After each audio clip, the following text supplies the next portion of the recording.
Нурлан Асанбекович, жана тиги энергетика министринин орун басары кете электе суроо берейин десем, мен байкабай калдыңыз окшойт. Мындай болуп атат да, мага деген Московский райондун Беловодский айылынан келип каттар келгенде, буну мен өткөн жумада да палатада айткан болчумун да. Департамент по топливно-энергетическому комплексу установил тариф для частных домов свыше 80 квадратных метров для сельской местности 10 894 сома 29 тиынов, когда в Бишкеке в жилых домах на отопление свыше 80 квадратных метров применяется тариф 5998 сомов. Деп каттоо атамда.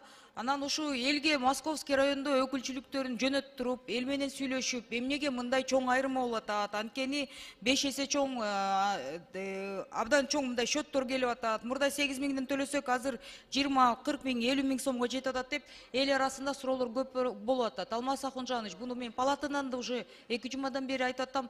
Эми ошол жака бирөө өкүлдөрү барып, түшүндүрүп айтып коюңуздарчы. Эл түшүнбөй атат да. Анан эмнеге мындай кымбатчылык, эмнеге Бишкектен да кымбат болуп кеттик деп ошол чоң суроо болуп атат да. Сураныч. Рахмат. Рахмат.